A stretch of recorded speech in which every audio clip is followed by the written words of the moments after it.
Hey, good afternoon. Afternoon. Afternoon show. I'm gonna do some light. Whoa, light. All right. Hope everyone's doing well. Having a good week so far. Um, and so let's start with questions. I did not see anybody in office hours this morning. I saw like one person in office hours on Tuesday, so I don't know if this is a good sign or a bad sign. Hopefully, a good sign. So, Yeah, why did questions. we why did we ever use C? Yeah, good question, right? I feel like our 2 week project from last term took about 3 hours this term. Right? It's a good perspective. It is, and honestly, you don't really have the same opportunity to learn what's going on inside the computer, the operating system, all of that stuff. If you're working in, a very high level language like Java, it's all just kind of, automatically happens. Um, and there are times when it's really important to understand, how memory works and what pointers are actually doing and so on and so forth. So it's it's necessary pain, but it makes a good thing to build on. Um, and then it's nice when we can go beyond that. I think I mentioned this last term while we were actually in that section doing the linked list, but I was writing a linked list program for my other Java class, Mm. and I remember going, man, this is so much easier in Java, but it's cool to know like what it's actually doing. Right, right. Yeah, we will implement some data structures by hand in Java, like we did in 222. In particular, we're going to do some trees where we'll actually create a class for a node and we'll write methods for moving from node to node and so on. And even though we're doing it at that low level, it'll still feel a whole lot easier in Java than it did in C, just because the mechanics of Java seem to be better suited for working with those kinds of structures because we've got classes and objects. I find it interesting that people are finding this so easy while I'm struggling just a little bit because it's such a different pattern, I guess, in the Mm-hmm. language. Yeah, and I wouldn't say that it's easy personally. It's definitely different, and there's definitely a learning curve to going into a new language and a new mindset. Um, but once you get to the other side of that learning curve, then it actually starts to get easier to do the stuff in Java. But there's definitely a startup um, effort involved. It's also your experience level with object-oriented programming. Like, for me, I've programmed in C Sharp, which I believe was made by the same exact dude that made Java, and the languages are almost one to one. Right. So, Even if you've done Python or things like that, it helps. It helps with the idea of using methods as parts of objects and so on. But if you don't have that background, it takes some recalibration to sort of see things that way, and it takes more recalibration to try to create things that way. So that's what we're going to work on today. Is would you say, because Python kind of flows like C, right? You Mm-hmm. write it like a script. And so it's kind of like a mix between the two languages, somewhere in there. I Yeah, compare and the two. the way that I've used Python has not been very sophisticated. I've used it kind of like the way I use pseudo C++ with Arduinos. It's really just here's a library and I want to get to different methods in there. That's about as far as I'm going with objects. Um, Whereas Java, I'm creating classes and things like that. It's a Is deeper Python understanding. object oriented? Python is object oriented as far as I know. Oh, Yeah. okay. Gotcha. I've only used it in I think it was a 120 or 101 or whatever Mm-hmm. it was. And we did like two small programs, didn't go too much into it, but it was kind of cool. It's got some oddities with it too. Encapsulation is pretty hard to, or it's kind of weird, and you don't have the implicit parameter of self and super. You kind of have to pass them in every time you make a class. So like Okay. self, instead, or it would be this in this language, you know. Mm-hmm. And of course, there's the whole indenting thing, but we won't talk about that.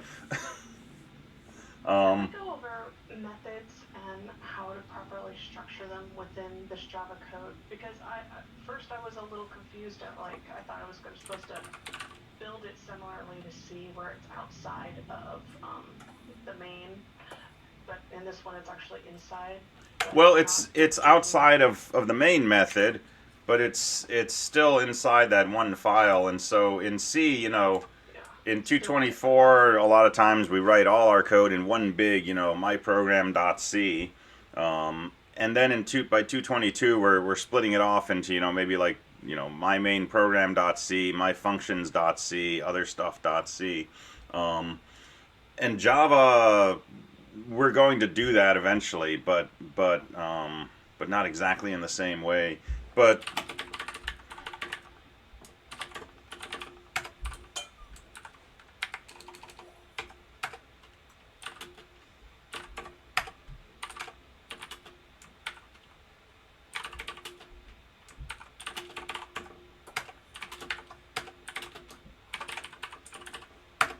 let's see an example.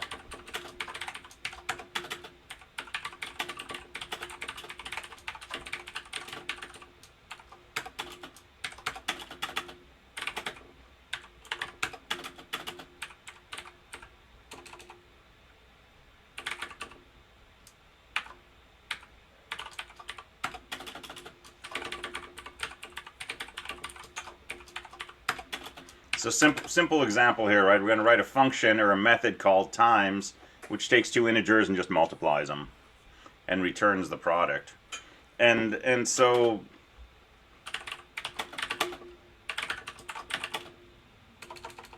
it's very similar to what we did in C. We have this annoying static word up here in the top that we're going to not talk about after today.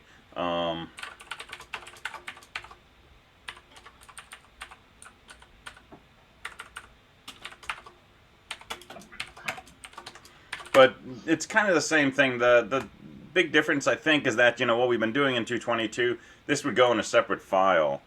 But that's really just kind of a question of how we want to kind of split things up for the sake of, you know, here's my file of my main program, here's my linked list file, here's my queue file, that kind of thing. But you could do something, you know, almost exactly like this in C. We wouldn't use the keyword static, but you know, we could just write our function right here inside, you know, the same file that has our main program, and that should typically work just fine. You might have an extra parentheses in your return statement. I sure do. Are we gonna talk about the make/C project file equivalent in Java for like importing DLLs and whatnot? The what equivalent? CS proj or make file. So if you have like a large project and you need to import modules and you need to compile it.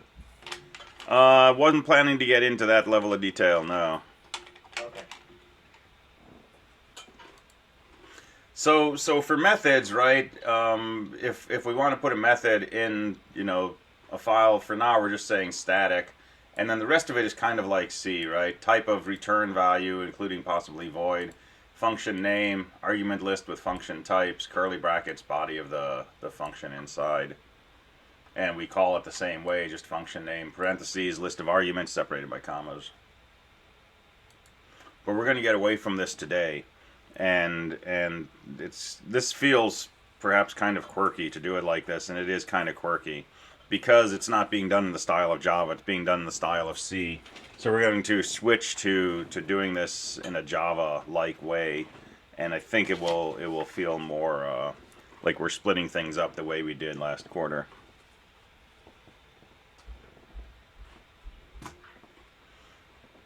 Other questions?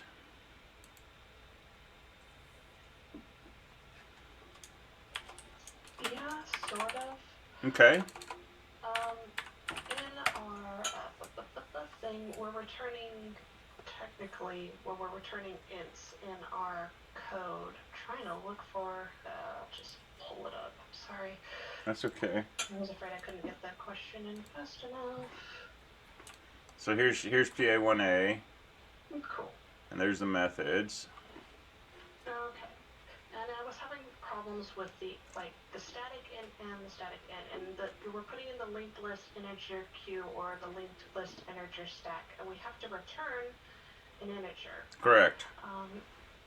How is that supposed to look? Because I was getting errors in there. I tried putting stack as a return and a number as a return just to test what was happening, and I got errors both times, and I was like, okay, so that's not correct. Do I return the entirety linked list integer stack? What am I supposed to be returning there? All right, good question. So linked list, right? If you check the documentation, let's just talk about pop. So we want to pop, which means for a stack, we want to return the first thing in the linked list, right? So our list looks like this. And this is the top of the stack over here on the left. So we want to return that first thing. And in the documentation for the linked list, there's a remove method, which says if we just say remove, retrieves and removes the first element of the list. And it says that remove returns an object of type E. Well, what is E? E is the thing that we specified when we defined the linked list. In other words, we said linked list angle bracket integer. So this parameter E means integer throughout all of this, which means the remove method is going to return an integer, which is what we want. So if we have something like, integer pop, linked list, angle bracket integer stack. Well, if we want to remove the first element of the stack, we call the remove method. We get to that method by saying stack.remove. And this will run the remove method inside this object in some sense. In other words, it'll remove the first element of a linked list. Which linked list? This linked list. So this will remove the first thing in the stack, right? It pops it off and it returns it as its value. And so I could, say something like, top of stack value equals this kind of thing. But in fact, all I want to do is return whatever came off the top of the stack. So really all I have to do is this. Just return stack.remove paren. And that's your whole pop function. I was way overthinking this. That's easy to do with this.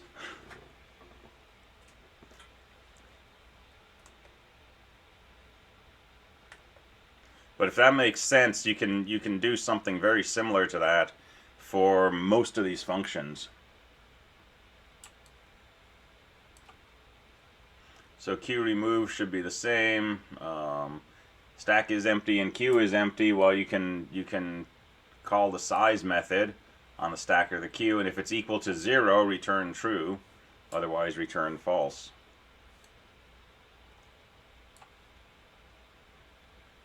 And then push and pop don't return anything, so just call stack.push num or queue dot add last, because we want to add to the end of the queue. So queue dot add last num. And then what about showing?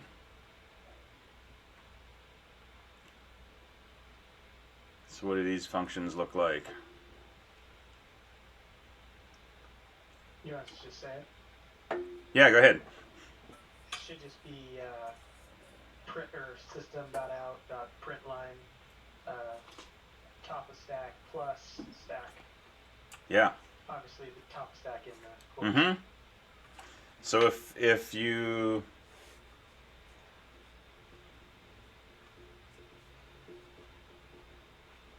try to print this, right, this is a string, that's fine. This is not a string, it's a linked list, so it has to get converted to a string. And we saw that when we try to convert a linked list to a string, what does the string look like? It looks like square brackets with each of the elements in the list separated by commas. And so this would take this nice, representation of the contents of your stack and stick it right after TOS arrow. And that just happens to be exactly the format I asked you to print this in. So you don't have to do a whole lot of work in here either. You don't have to loop through the elements and add them to a string or anything like that. We can punt to the print, the ability of a linked list to change itself into a string, basically. Now, is there a way to remove the angle brackets? Mm-hmm. You got a few options. One option would be to, take that string and just chop off the first and last character. Or if you want, you can do regular expressions in Java. You could make a regular expression for, angle bracket at the beginning and angle bracket at the end, and use that to chop it off. Or you could go through and build this string yourself. You could loop through each element and, append it to a string with a comma if it's not the last one, and sort of build it up by hand. Do you think the replace all method would work on that, or because you're not actually printing? Because I know it works with, like, you can change new lines to nothing. Yeah, so you can do something like that. This is a stack of integers, so there's not going to be any angle brackets except at the beginning and the end. Okay. So that should work.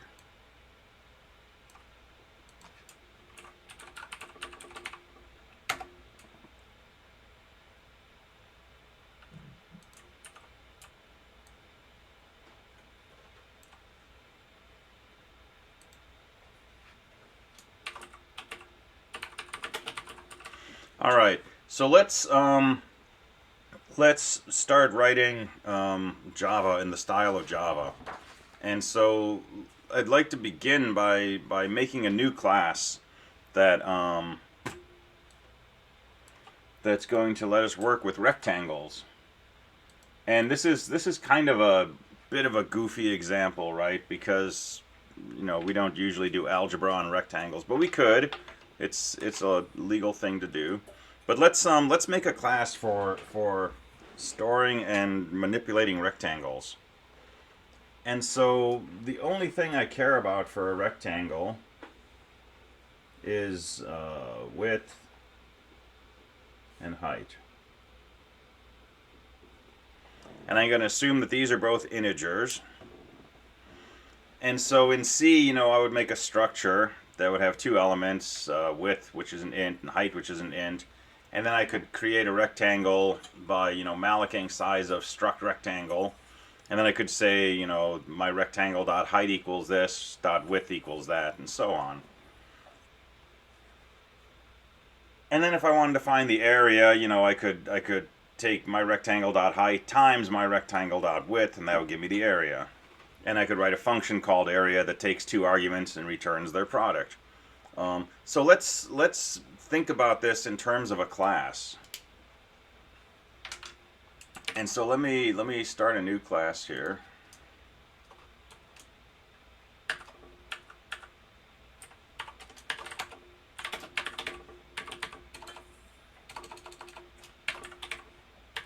So I'll call it rect.java.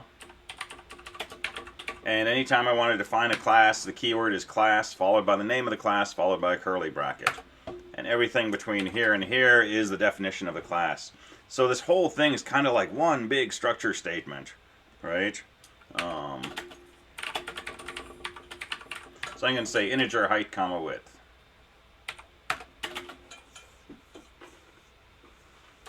Well, that's kind of all I need. So let's make a main program to play with rectangles. Hold on, let me correct something I just did.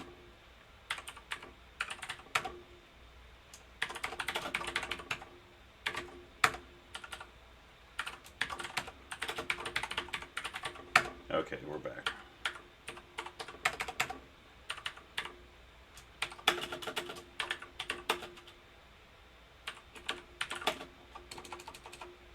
So let's just say rectangle R1. I'm going to get rid of this stuff down here. Okay, what does this do?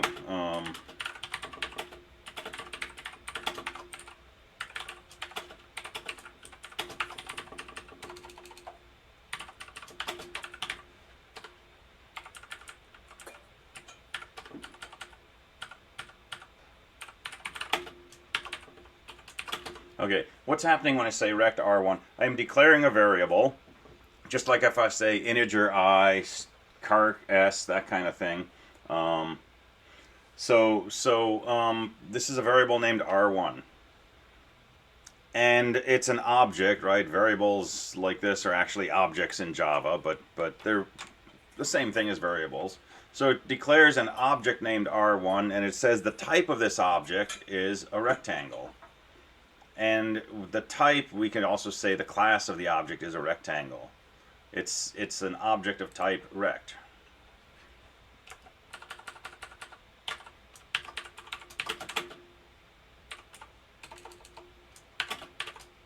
And we could print this object by saying system out print line R1 equals, and let's just concatenate R1 to that string. So here's about the simplest test program we could think of involving objects and classes. And if I try to compile this, I'll get an error. And the error is variable R1 might not have been initialized. This is a good thing, right? R1 is declared to be a rectangle, but I haven't set it equal to anything. And this is exactly what happens in a C program if you say integer I, and then you say printf I. Well, you have no reasonable expectation what this is going to print unless you've assigned I a value, because when you declare a variable by saying int I, that does not give it a value. Unfortunately, if you do this on some systems like OS X, I think, variables get initialized to 0 automatically, but that's not part of C. And so on another system you may do this, and if you happen to print I, you may get, big long negative number. So Java, the compiler, is warning us about this, and it's saying, hey, I don't know that you've given R1 a value, it's not going to compile. So in C we would say, I equals some value. If in C we were playing with structures and we said, let's have a structure node pointer sentinel, and we wanted to initialize our sentinel, typically we would say sent equals malloc to get some memory, and then maybe we call some initialization program or something like that. So in Java, the way that we give a rectangle a value is we use the new keyword.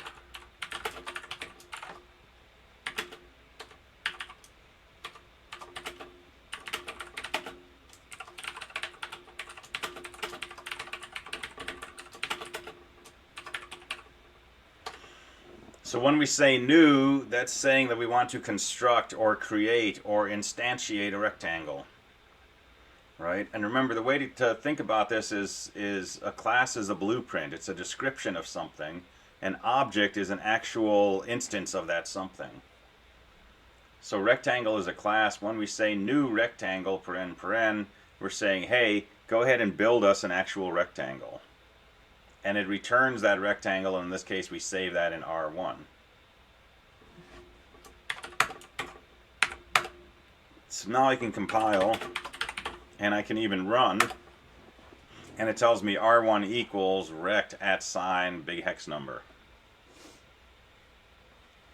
Alright, well that doesn't tell us a whole lot, but it works. It didn't crash. And so we have reason to believe that this actually did create a rectangle. But let's make sure. Is that some location data? That's basically like an internal memory address for the Java virtual machine. Okay. So rect is RECT because that's the type of object this is, and this is some sort of internal reference. So we can think of it as like a memory location. All right, let's make a new rectangle. I'm going to say rect R2 equals new rect. And you can do this in one line, just like in C you could say integer I equals 5, or struct node $send equals malloc. In Java we can say rectangle R2 equals new rectangle. We can do that in one line. And so let's print out R2. And R2 is a rectangle, but it's got a different address. So I have these, a quick question. yeah. Is rect something that needs to be basically called like we do with the linked list and scanner because we need it above, say, import javadoc util.linkedList to use linked lists? So no, so I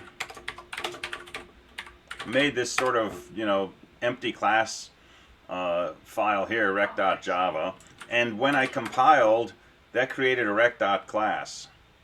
So when I run main2, if it needs a class rectangle, it's going to look in my current directory for a rectangle.class. And if I remove that,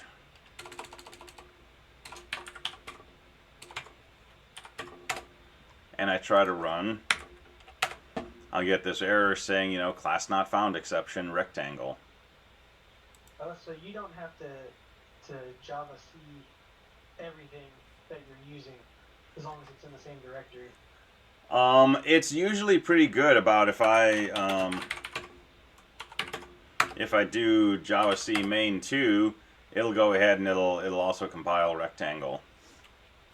So you don't really need make files with Java. Thank you. I didn't catch that. Okay, yeah, you're welcome. It's good to know. I spent a lot of time doing the Java C and then every class that I created. Yeah. And I still make files just because, old dogs, new tricks. But for the most part, it will rebuild things. I'm not sure, though, that it will always recompile. Well, yeah, I think it does. I'm just superstitious. For anything that's got Java and compiles it to a class, basically? I think it does it selectively. I think it does it as it's going through and compiling main. It notices that it needs a rectangle, and so it looks for a rectangle. But I've not actually done a bunch of experiments with that. It would be interesting to do. Yeah. What? Oh, so what you're saying is basically it goes through compiles, and if it sees rect in this case, it'll look through the file, see rec.java, and then compile that with it. Pretty sure, yeah. Okay. What path does the thing look like? I know that might be getting way. Sorry, what does what look like? Like, let's say there's some library of Java and I want to import it into my project. Do I need to have some DLL import or? You can do an import statement like we do with a linked list. You can also specify when you run your program, you can put an argument -class path or CP and tell it a directory or set of directories to look in for classes. So that's statically linking that stuff. You get a package and it comes with all the classes you need. Yeah, sort of. This stuff it doesn't actually get linked in. It gets used at runtime. Right. Because that's the part of Java that's interpreted. But you can tell it where to look for classes outside of the usual directories. All right. Well, we got a pair of rectangles, and we can do things with these. We can say R1 height equals 3, R1.width equals 7. And so R1 should be a 3 by 7 rectangle. And I could say R2.height equals 10, and R2.width equals 2, and now we've got a really tall, skinny rectangle that's 10 by 2. And I can compile and run that, and it doesn't really change anything. But if I were to print out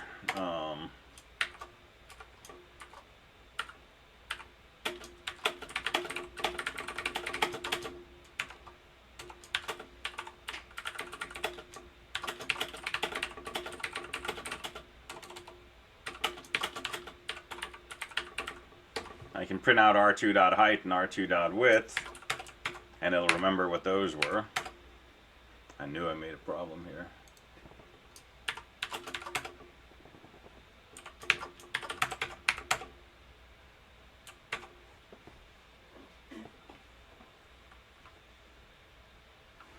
You missed I missed a quote.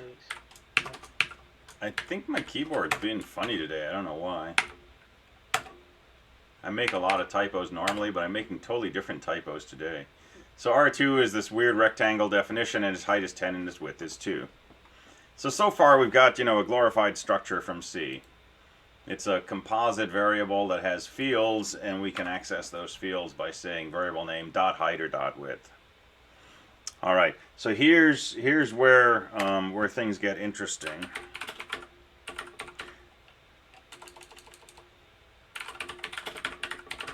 So we're going to add what's called an instance method. And this is where we're going to ditch the keyword static. We're not going to use the static keyword like we did in PA1A, right? What we're going to do is we're going to add a method that is a part of this class and is applied to a particular object. So let's write a method for calculating area. So I'm going to say public integer area.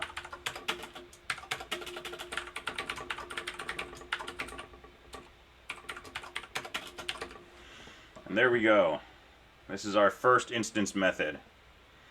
What does public indicate? Public says that things outside of this file can access it.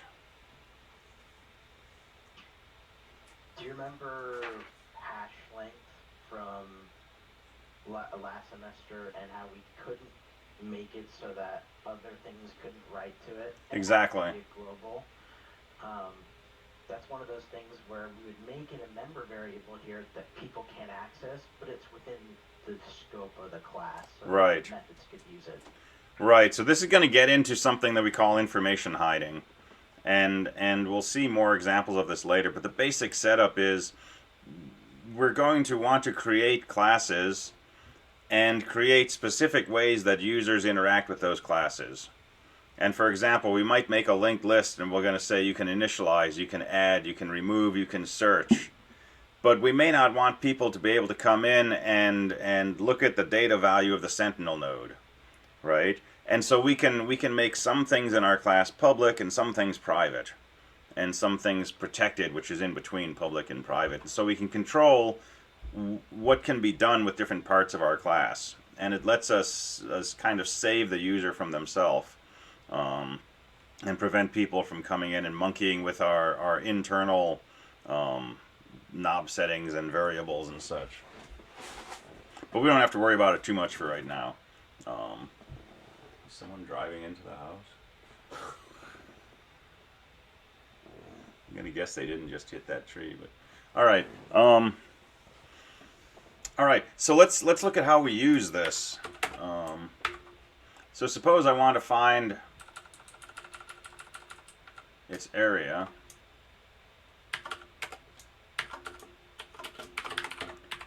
I'm going to push all this code over to the server, so I'm going to make different files of these things. So R2 is equal to this, and its area is, so how do we find the area of R2? It's just R2.area. And now we're writing Java. Now we're doing object-oriented programming. And this thing right here, R2.area paren, this is a really kind of mysterious, powerful thing. We're calling this method to calculate the area of R2, but notice we're not passing any arguments to it. We're not telling it the height of R2, we're not telling it the width of R2. So how is this going to calculate the area of R2? And the answer is because we call R2.area inside the area method,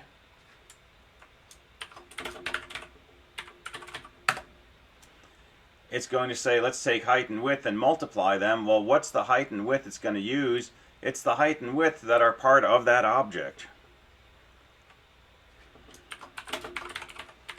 So since I'm saying R2.area, what's actually happening in here is it's taking R2.height and R2.width, multiplying them and returning that.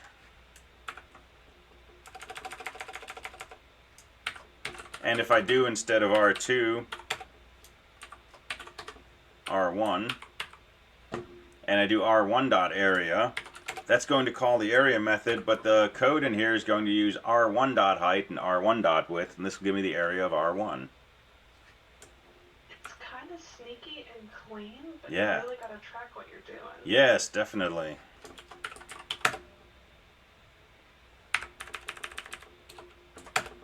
Maybe we give it some sort of method to initialize that class. We could.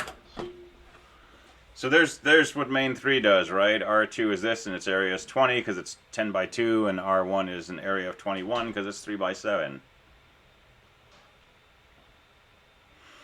So as we try to transition from sort of C style to objects, this can seem, you know, sort of like something extra we have to keep track of. But once we've made that transition, this becomes very natural, right? And all we got to do is remember, hey, when I want the area of a rectangle, call the area method. And all of this stuff we can forget about.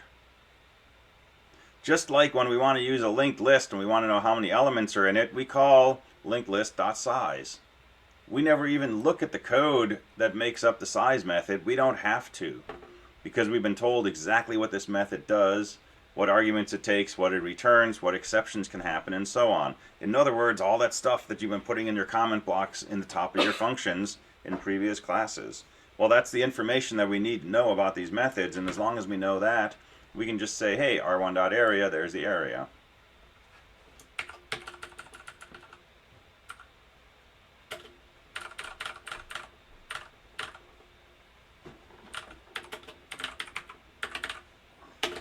So let's add a perimeter method, and let's print out R1's perimeter.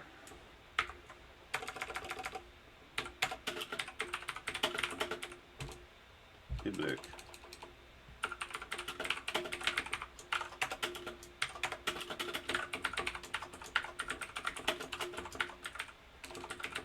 You gonna make a constructor? Eventually. Probably next.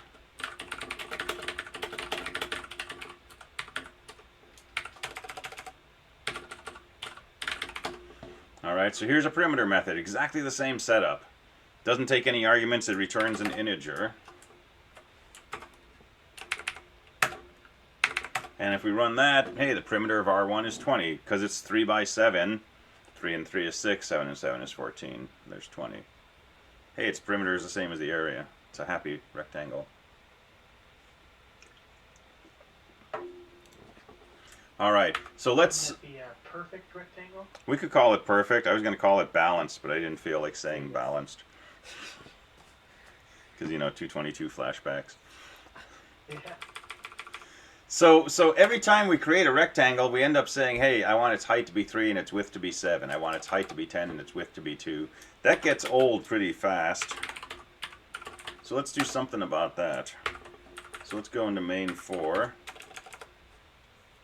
And instead of specifying the height and the width like this, I'm going to use arguments in my constructor. And I'm going to say, hey, let's make a rectangle that's 3 by 7. And I'm going to get rid of this. And when I construct R2, I'm going to say, hey, I want a rectangle which is 10 by 2. And I'm going to get rid of this.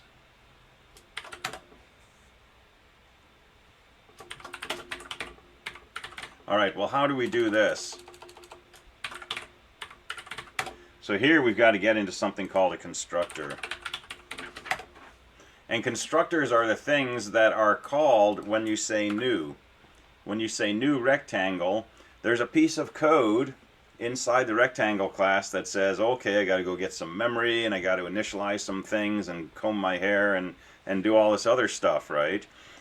Since we did not write a constructor inside here, there's a default constructor that gets used by default. But we can write our own constructor.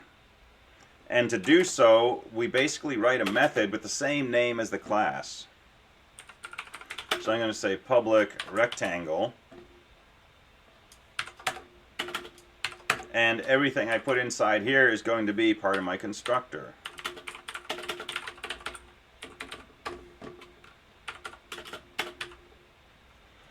And the one weird thing about a constructor, besides the fact that it has the same name as a class, it doesn't specify a return type. So we don't say public void rect or public int rect or public rectangle rect or anything. It's just public and then the name of the class. But we do specify arguments. Now, if we don't want any arguments, we can just say paren. But since I want to specify a height and a width, I'm going to specify h and w. And what do I want to do in here? Set my height equal to h, set my width equal to w.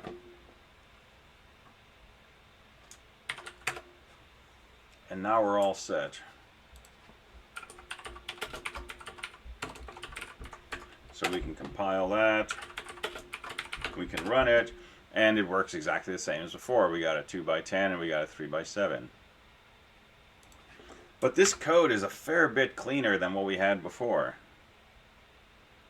Right, rectangle R1 equals new rectangle 37. Bingo, we've got a rectangle, it's got dimensions. What's its perimeter? Just R1.perim.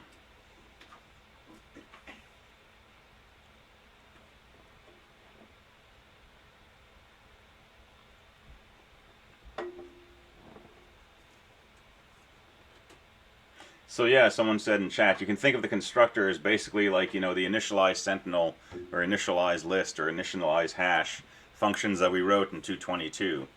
It does, something like a malloc to create memory, to get memory for storing the information in the object, and it does, perhaps some other stuff, in this case, storing arguments into the height and the width. But it could do anything we want,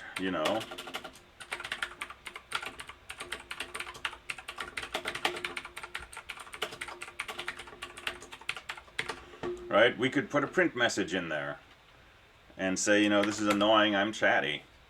And what happens when we run this? Well, we get these messages in here, right? Every time that we construct a rectangle, our class prints something to standard out. Right? Now that's never anything that you would want to do. Right? You don't want to print something when you're constructing a rectangle. That would be like having malloc print something, like I'm allocating memory for you. Not something you want to do, but you could, right? The point is this is just a function. And when we say new rectangle, all of this code gets run. You don't want something that says, I'm a new object. Exactly, yeah. Well, maybe you do. That could be kind of fun for, like, Tuesdays or something. All right. Next concept. Signatures. So I'm going to do something that's going to look really weird here if you've never seen it before.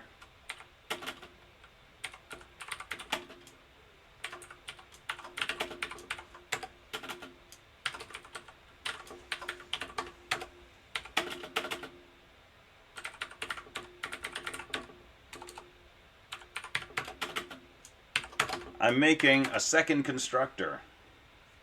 It's got exactly the same name, RECT, but it takes a single argument. And this is a way to construct a square.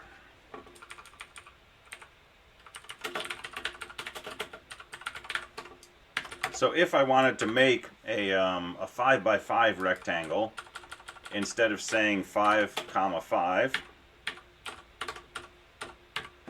which is, so much extra typing, I could just say do new rectangle 5. And this will make a 5x5 rectangle. Weirdly, I've recently ran into that in algebra. Oh yeah? Yeah, in the linear algebra. I was like, what is this? And you just did exactly the same thing. Oh, okay, cool. It meant exactly the same thing as well. In overload, you can do it with other functions too. Oh yeah, like multiply. All right, so R1's a rectangle. It's got an area. R2 is a 25 area rectangle because it's a 5x5. So the weird part is, this is a method with the same name as this, but there's two separate methods. And this is a feature. If you're writing methods, functions, I could have, an integer calculate that takes an integer and returns an int. And that's one method. I could have another function with the same name, calculate, that takes a pair of integers. It's a totally separate method. For the constructor, it's kind of like an if-else, basically. If you get one, use this constructor. If you get two, use this one. Exactly. It's kind of the same deal as if in C, it doesn't really care if you have the same name. Mm-hmm. Another function, it just really cares about what are you giving to the function. True. So I've got three separate functions here named calc. Right, this takes one int, this takes two ints, this takes a character and a double. And so how does the system know which one to call? It uses what's called the signature. which has two pieces to it, the name and the types of arguments. And if my Java code says, hey, calculate, with an argument of this character and this double, it will look through, the different versions of calculate and say, oh, you want to call this one, and it'll run the code inside this method.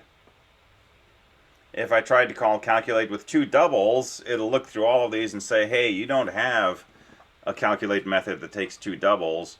I don't know what to do. And it will refuse to compile. So if I do something like, R2 equals new rectangle 5, 6, 7, 56, 7, 8, and I try to compile, it tells me no suitable constructor found for rectangle with 3 integers. Right? Constructor rectangle with 2 integers is not applicable, and constructor rectangle with 1 integer is not applicable. I mean, you couldn't ask for sweeter error messages, right? These are like Hallmark cards compared to C. It's very specifically telling you, hey, you're trying to construct with 3 integers. I don't see a constructor for that. That's a hilarious description, by the way. Thanks.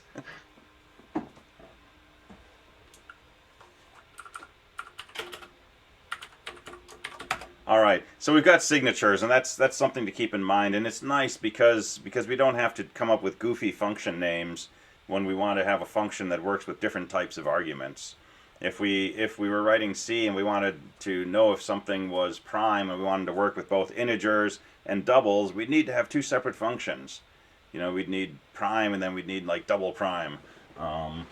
Java, we can just call them both prime, and it'll keep them separate based on the function type. All right, so one more thing we want to do. When we run our code, we've got this business of R1 equals rectangle @ funny symbol, right?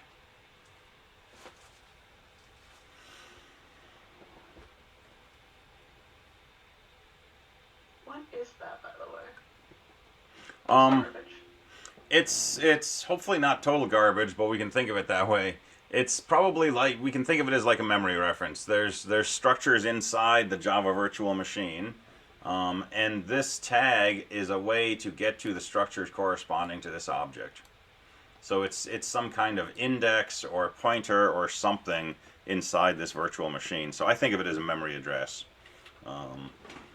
Just like if you were... You kind of like calling the name of that specific object, right?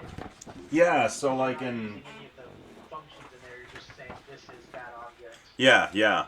And in C, if we make a struct node star sent, we can do everything we want with that normally, but if we try to printf our sent, we get, a big, long, scary hexadecimal number, 7FFF, a bunch of other stuff, right? That's basically what we're seeing here. We're seeing a reference to the object, because by default, that's what happens when you take an object and concatenate it to a string. But that's not the most useful thing in the world to do. So what we're going to do is we're going to change that behavior, and we're going to do that by writing a new method called toString. And toString is a very particular method. Is it something you override? Like, Exactly. let's say I wanted to print string, and if it's in a print line statement, it's going to do a toString? Exactly. Okay. All right, so here's how we make a toString. This has got to be public. If we don't say public, we'll get a compile message. So we say public, and it's got to return a string, and it's got to be called toString with an uppercase S, and it's got to take no arguments.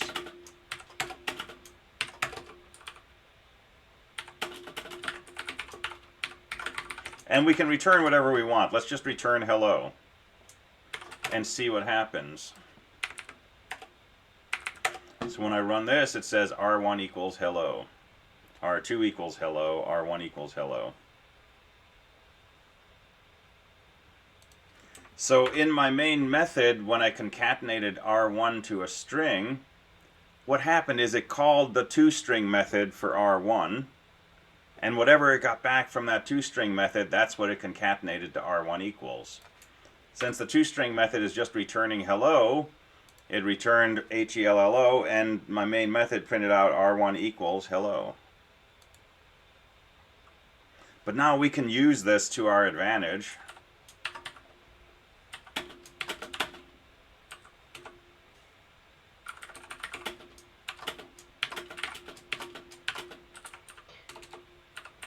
This is interesting. It's not actually an interface. It's on the object class. Mm-hmm. And you're overriding it. Interesting. Yeah, so if you want to know the truth, we're overriding the toString method from the class object. And everything's an extension of the object class. But we'll get into class extensions another day.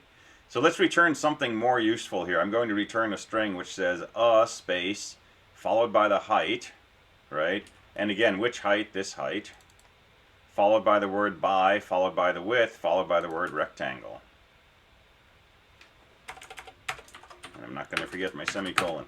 So toString is going to return, you know, a 10 by 2 rectangle or a 5 by 5 rectangle. And then in my main method, when I concatenate my rectangle to a string, it's going to call the toString method, and it should say R1 equals something more meaningful, like R1 equals a 3 by 7 rectangle, R2 equals a 5 by 5 rectangle.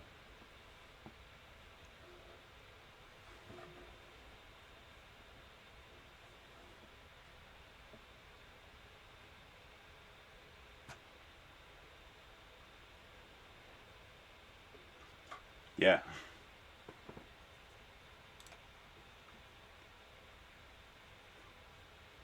All right.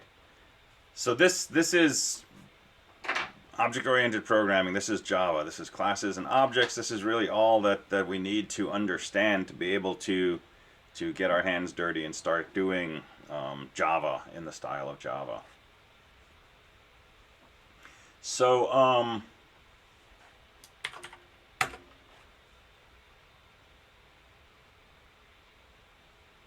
let me do another example. I did this one yesterday, and I think it worked pretty well. So let's do a slightly more interesting example.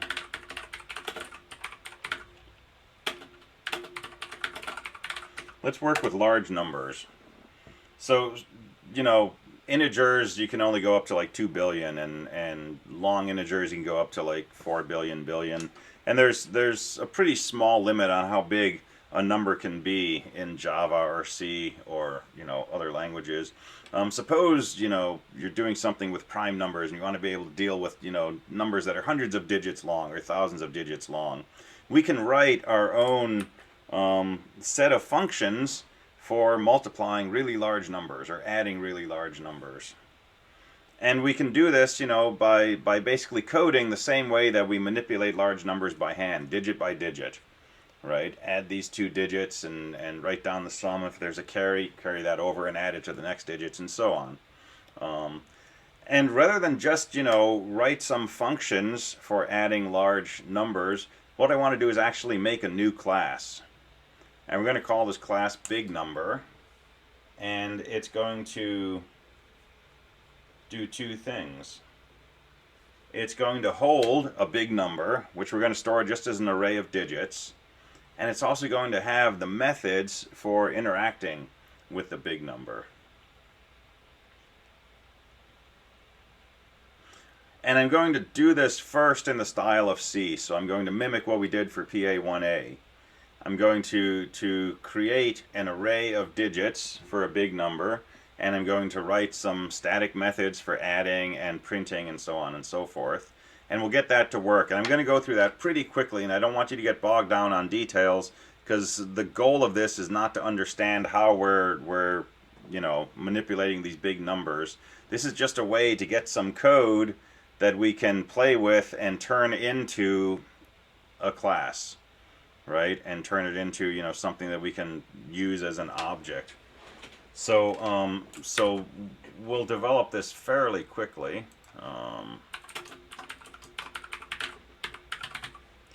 As follows.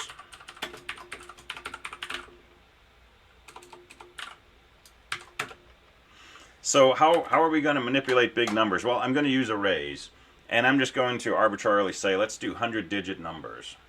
So I'm going to have, you know, a number which is 100 digits.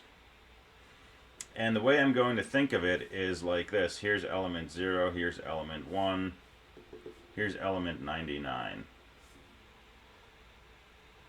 So if I want to store the number 633, I'm going to store it as a 633 and a bunch of zeros. So the number 633 will be stored as an array of 100 digits. The 99th element, the last element, will be a 3, the next a 3, the next a 6, and all the other elements will be 0. And if I have two numbers like this, right, if I have number 2, which is 100, and that's the number 28, and I want to add these numbers together, I can do this with a pretty simple loop, right? I'll simply start at the right, so I'll start at element 99 and work my way back to 0. I'll add these two numbers together and get 11. If I get something bigger than 9, I'll subtract 10, so that gives me my 1, and I'll set a flag saying, hey, and I've got a carry. And when I add the next digits, I'll add 3 and 2, but I'll also add that carry of 1, which gives me a 6. And I don't have a carry this time, so I'll remember there's no carry, and 0 plus 6 plus 0 is 6, and there's no carry, and then all the rest of these digits will be 0 plus no 0, and I'll end up with, 661.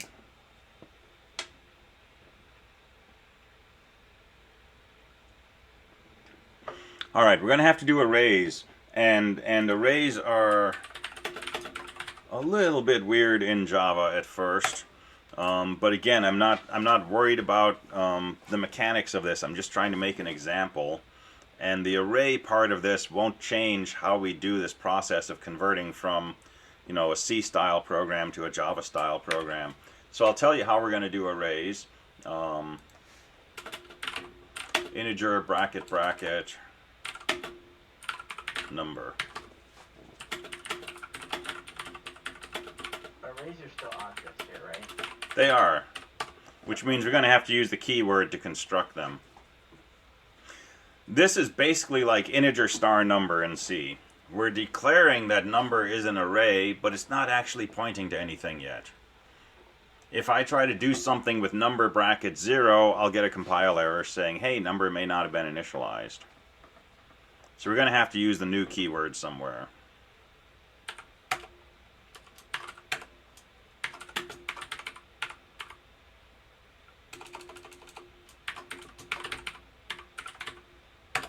All right, so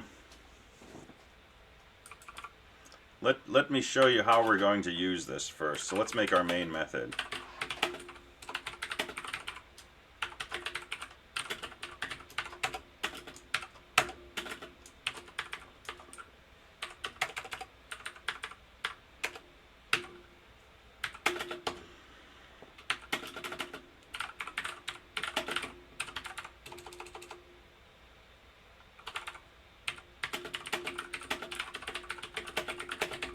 Alright, so we're going to actually allocate space for 100 integers by using the new keyword. So we're going to say number equals new int bracket 100.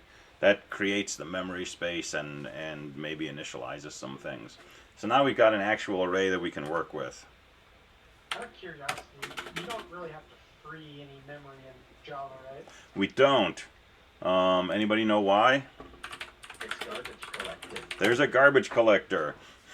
Right? There's this little thing that drives around and looks for unused memory and gathers it up and puts it back in the free memory pool. I think you can still invoke it and make your own destructors if you really want to. Yeah, you can. That's like one of those trick questions in an interview. Yeah. The garbage collector, and the answer is never, because I'm not smarter than the engineers. Right. Microsoft. Yeah, so you can ask the JVM to garbage collect. But it's supposed to do it, on some kind of reasonable basis based on memory and time and who knows what else. So it's kind of like closing Android apps, right? You're not supposed to do that because the Android operating system is supposed to be smart about when it closes apps. But everybody does it anyway. You like swipe up to clear your open apps because it feels good. All right, so this constructs an array. This is like doing a malloc. This is like doing integer star number. This is number equals malloc 100 times size of int. So now we've got an array we can do things with. So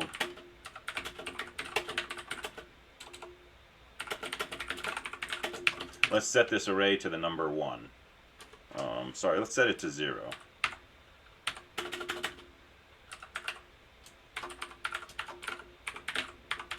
So I'm going to call a method called setValue, and setValue is going to take the number, right, and it's going to take the value we want to set it to.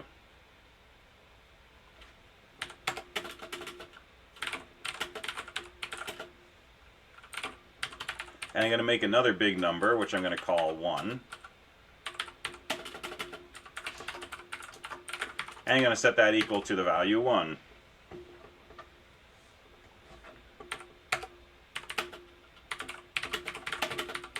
So let's make a loop.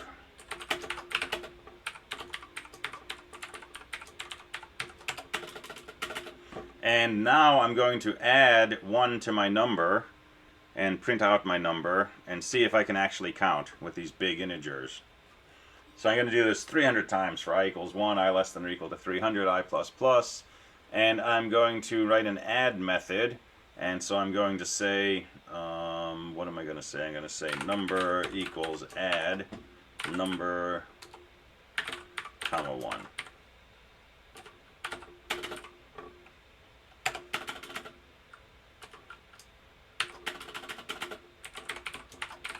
And I'm going to say print my number. And that's the end of my loop, and that's the end of my main program. All right, so this is not using classes yet, right? This is just, you know, saying my number is an array of integers. That's what I mean by a big number. And when I want to set it to a 0 or 1, I'll call this setValue function. I'll pass it the thing I'm trying to set and the value. When I want to add, I'll say add, and I'll give it the 2 numbers I want to add and store the result back in number, and so on. So let's make some functions.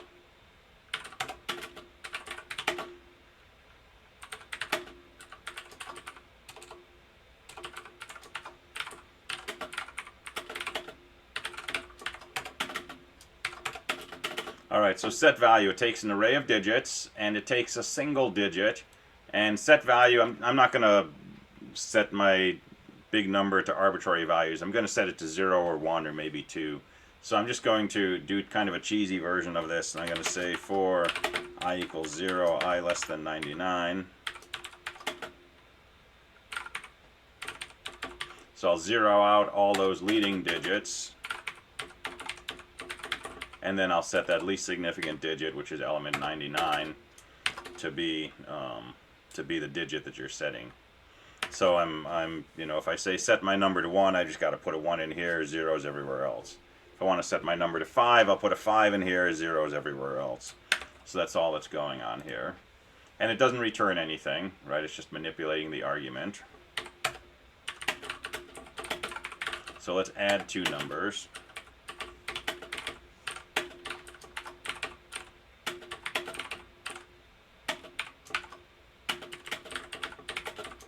And let's return A plus B. Alright, I'm going to have to create a new number to return. So I'm going to make an integer bracket, bracket result equals new int bracket 100.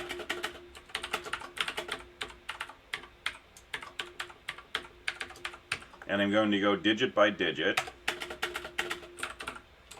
I'm going to say result bracket I equals AI plus BI.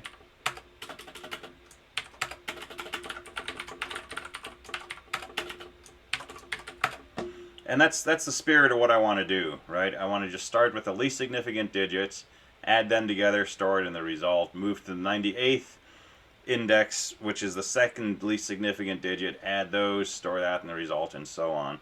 But I got to be a little careful because I can have carries, right? If I add a 3 and an 8, I don't want to store an 11 in here because that breaks my idea of an array of digits. I want to store a 1 and add a 1 to the next calculation that I make.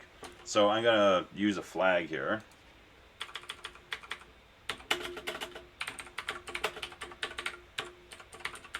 So I'm going to have a Boolean flag which I initialize to false. And the result equals, actually let me just make this an int.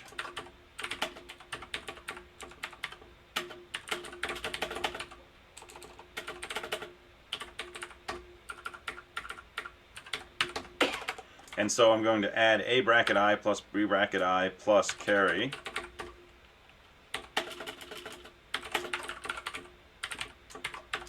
And if my sum is bigger than 9, not 0,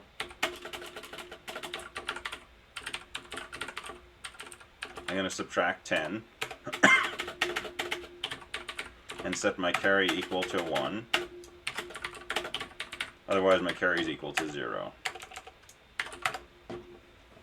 So again, let's not get tangled up in the nuances of this. I spent some time thinking about this before class, so if this is a little fuzzy, don't worry about it. All we're trying to do is get a fairly non-toy example of, you know, some kind of data like this and some methods for manipulating it, and we're going to turn it into a class and embed the methods inside the class and then use that in a main program. So this is just, you know, trying to make it a little more interesting than rectangles. All right, let's do a print method.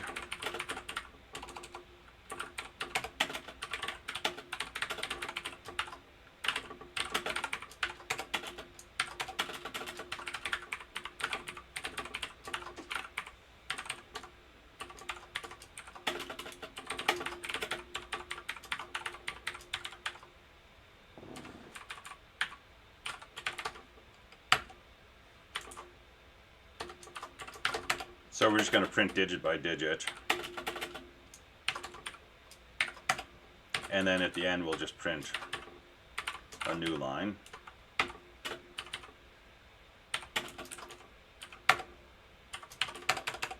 And that's the end of our print method. By the way, I'm using this idea of signatures here. Here's a print line that takes no arguments, whereas before we were using a print line that took an argument of a string. And so you know, two different signatures for the print line method. No arguments or one argument. Alright, so this should loop through and it should print out each digit. And our main program is going to keep adding. Let's see what this does. I'll be shocked if this works. Whoa.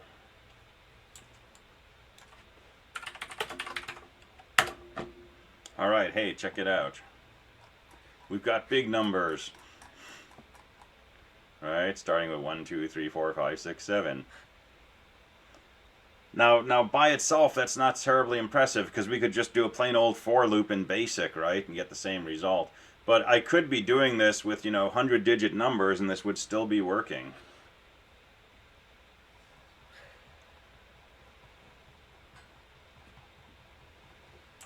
Alright, so let's clean up the print method. Let's get rid of these leading zeros. And, you know, print's a pretty simple method, so how do we get rid of the leading zeros? What's the logic we can use to say, hey, don't print all these zeros in the beginning? And forget about Java or programming languages, just kind of plain, you know, talking to a friend who's going to do this for you. What would you tell them to do differently to suppress these leading zeros? Just say if it's a 0, then don't print it. Okay.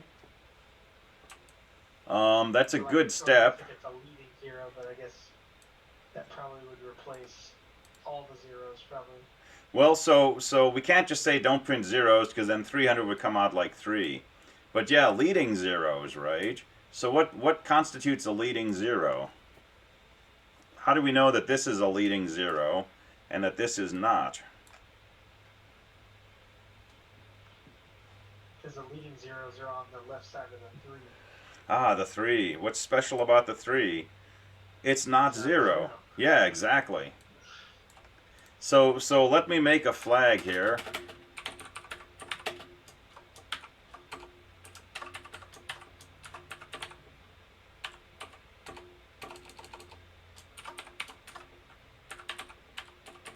I'm going to make a Boolean variable called I saw a non-zero. Alright, don't call this A, because you'll be late at night looking at this saying, like, what the heck is A? I saw a non-zero. Okay, so that's my Boolean flag. I initialize it to false, because I have not yet seen a non-zero. So here's what I'm going to do. if num bracket I is not equal to 0,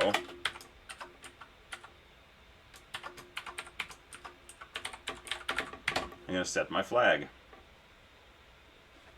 And then here I'm going to say if I saw a non-zero, go ahead and print this digit.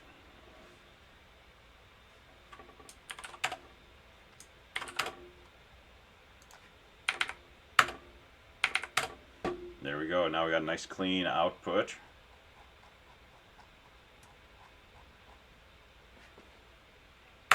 And this doesn't matter for this example, but just for completeness, let me do one more thing here at the very end, after we've gone through all 100 digits. If I still have not seen a non-zero, I haven't printed anything.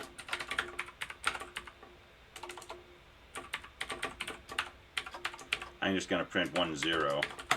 So if I try to print a 0, instead of suppressing all of those zeros, I'll print a single 0 at the end of my loop.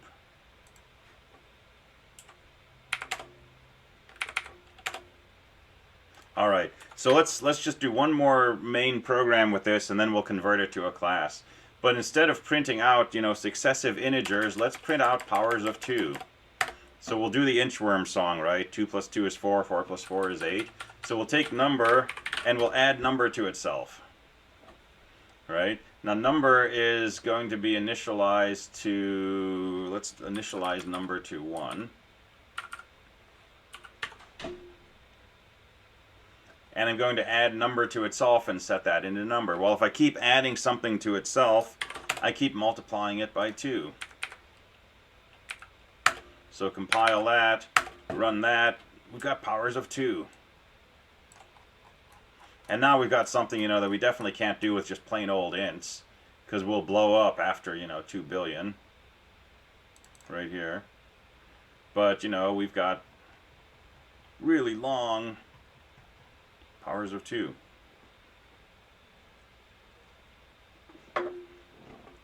All right, so we've got a target now. We've got a bunch of code that we're going to try to turn into a Java class and try to use as a Java class. So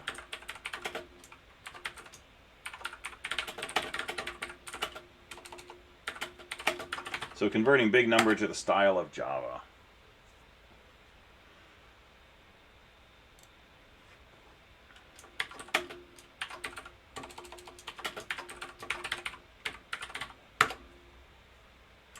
All right, so I'm going to have two files now. I'm going to have a main program, which I'm calling BigMain. I'm going to have my BigNumber class, which is going to be in something called BigNumber.java.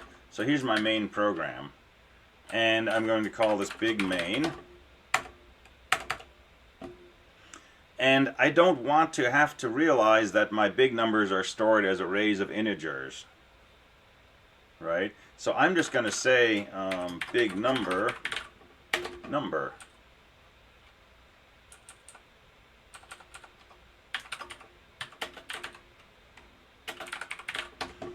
And this is a declaration of a variable called number, which represents a big number. And I'm going to say number equals new big number.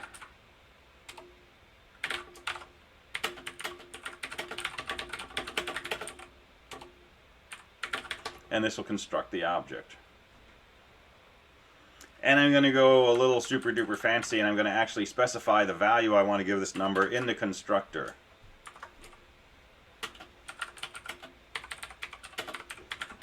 So this will construct a big number with a value of 1. So I'm not going to bother doing that. And I don't have to do a set value here. And let's make a loop. And I'm going to, instead of number equals add number comma number, I'm going to put an add method inside the BigNumber class. And I'm simply going to say number dot add number.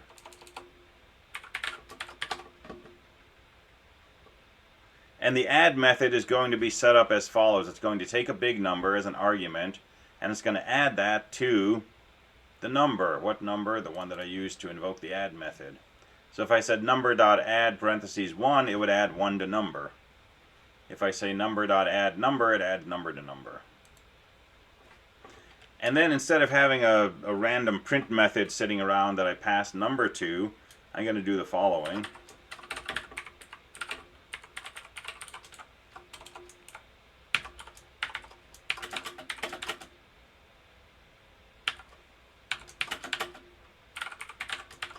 I'm just going to use my toString method. I'm going to say, let's print out 2 raised to the I equals, and I'll just concatenate number to that. And I'm going to get rid of all of this business. And there's going to be my whole main program. Short and sweet.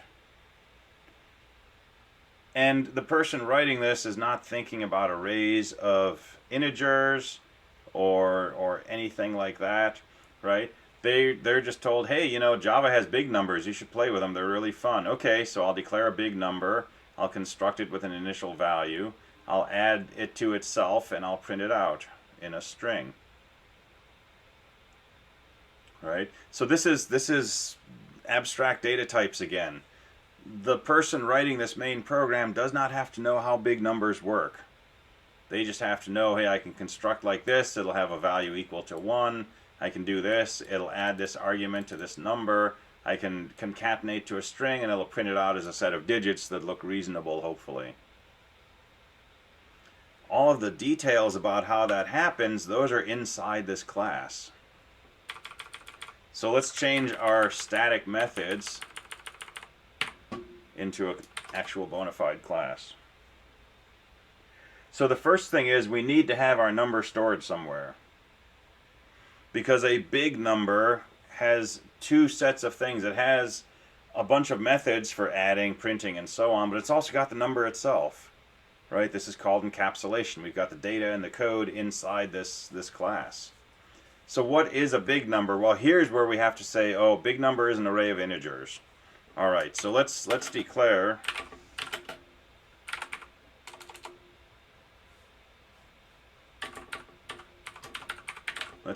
actual number. And this is the actual number.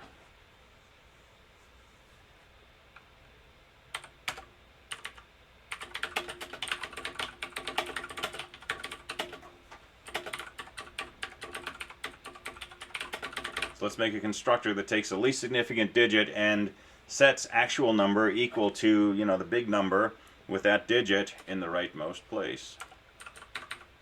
So what's a constructor look like? Public big number integer digit. And for I equals 0 to 98, we're going to set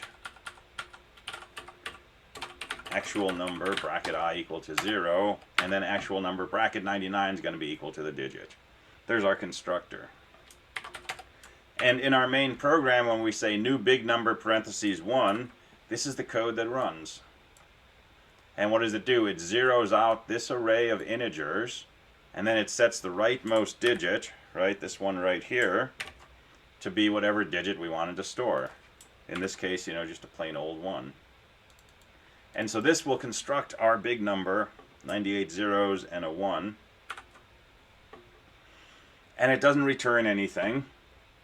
It doesn't do anything that we can see from the main program, but internally it initializes the elements in this array.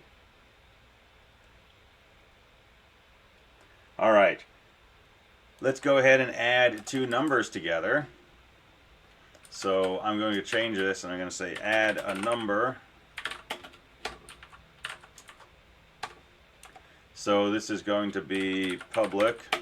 It's not going to return anything because it's going to add the argument to, you know, the actual number. So the argument to this function should be a big number. I'm just going to call it B. I'm still going to need a carry flag, so I'll stick with my carry. I'm not going to need to create a new result because I'm not returning a result, right? And this is key. When I call add, I'm simply going to say add, you know, some argument, and it will add that argument to this number. The object that I use to access the add method, that's the number that I'm adding to. The argument is the thing that I'm adding to it.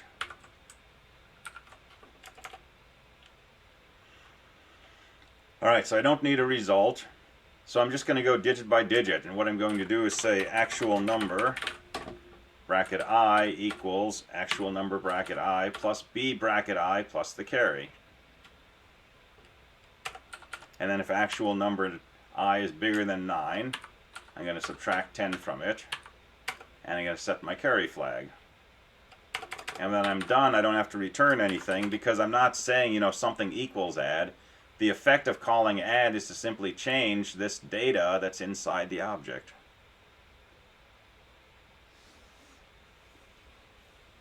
So actual number I gets B and the carry added to it.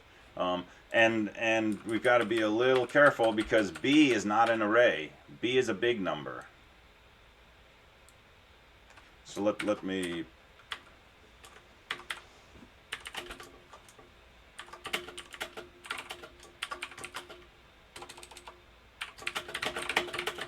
B is not an array. It's a big number. What I want to do is I want to get to the array that that is being used to store the big number B. So this could be something like B dot actual number bracket I.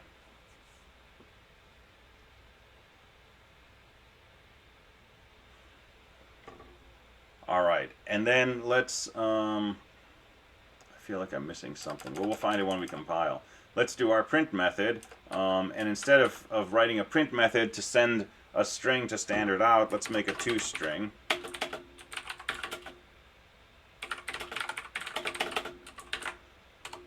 To convert this number to a string. So this is a public string, toString, and it doesn't take any arguments.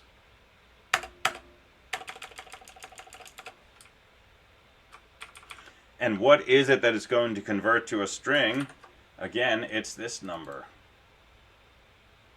And in my main program, when I say convert number to a string, the JVM, the virtual machine, is going to call number.toString, which means that when the toString method is running, it's looking at the actual number stored inside the object named number. So I'm going to need a return value, which I'll initialize to quote quote. And if I saw non-zero, then I'm going to say return value equals return value plus actual number bracket I. And this should be actual number. And then if I never saw a non-zero, I'm just going to say return value equals quote 0. And then I'm just going to return value.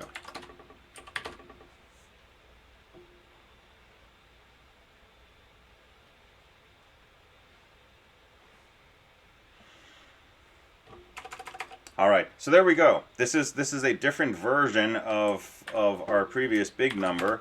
This is where all of the gory details go.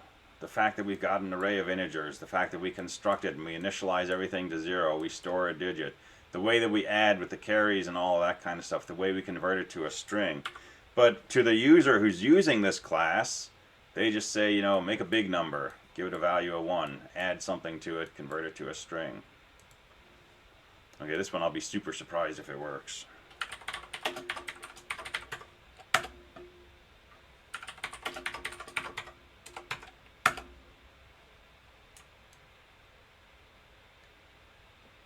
I got a null pointer exception. I said there were no pointers in Java, but I lied. All right, so let's look at how we debug this, right?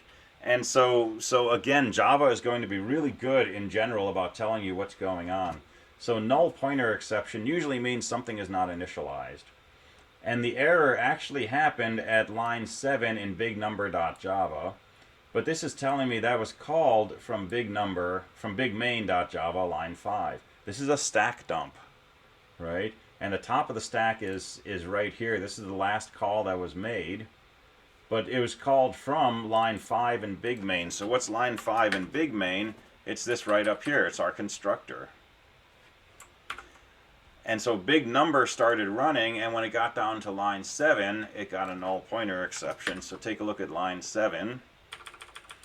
And actual number bracket I equals 0 is throwing an error.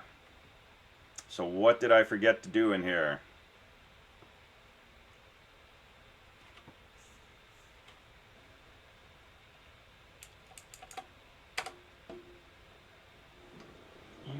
You forgot to invoke a new and actually allocate the memory for it. I forgot to invoke new and actually allocate memory for it. I went ahead and I did this, and then I started trying to do something with the thing that I declared but didn't initialize, and I got a null pointer exception. I got a seg fault. So they're still here. So pretty easy to fix, right? Inside the constructor, let's just declare actual number to be a new integer array of 100 digits. And now when we start trying to store something into the elements of this array, it should succeed happily. So let's go ahead and recompile and let's run. And now we've got extreme happiness. Let me make my screen nice and wide. And there we go. We got a table of powers of 2 up to 300. And clearly nice big numbers that go way beyond the bounds of an integer or even a long. And this is kind of cool. And we did it with nothing but addition and Java.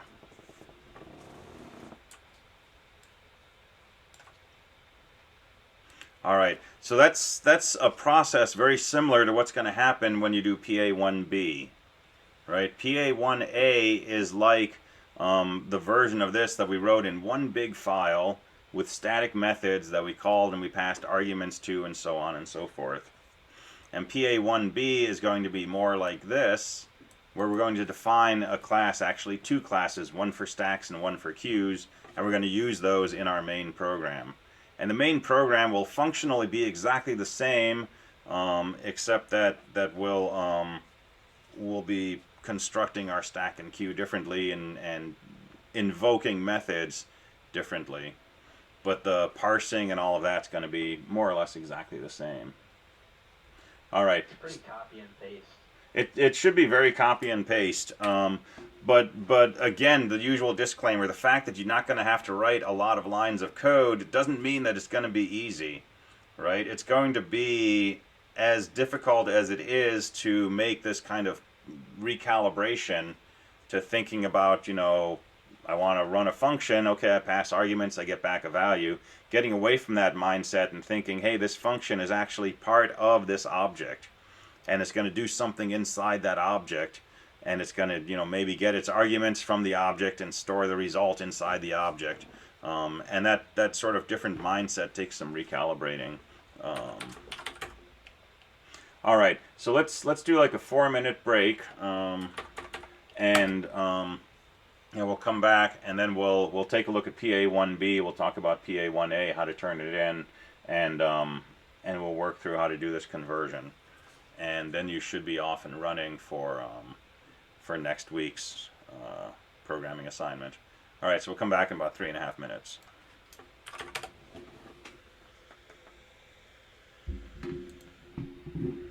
I will eat crunchy salad. Not gotten soggy. Oh, good. I'm gonna have to stare and stare and stare at that you just wrote. Yeah.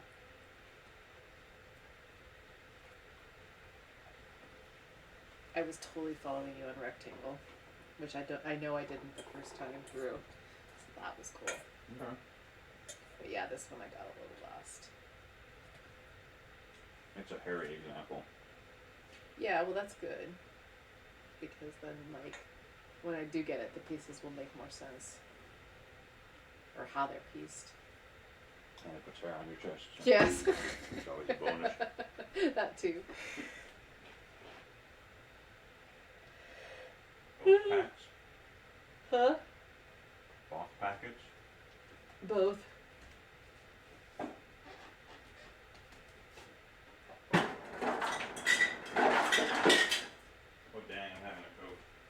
The lean days are coming. Oh yeah. Haven't been able to find it at Amazon. Oh no.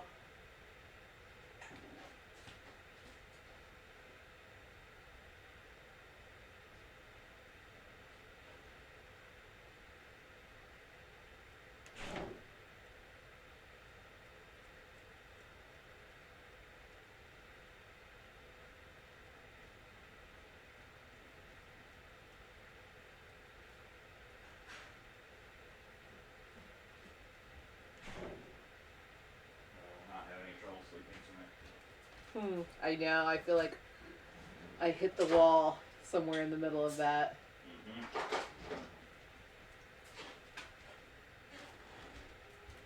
Because I was having this whole mental debate about getting my stuff done tonight, or like work on my stuff, or do Minecraft, and then I realized what I really wanted was to lay on the floor.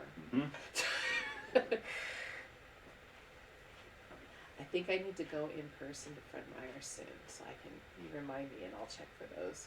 Okay.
Alrighty, welcome back.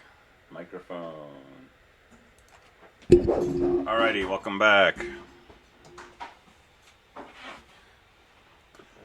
So PA1A, the one that you're working on right now for this Friday, that gets uploaded to Canvas just as a plain old .java file.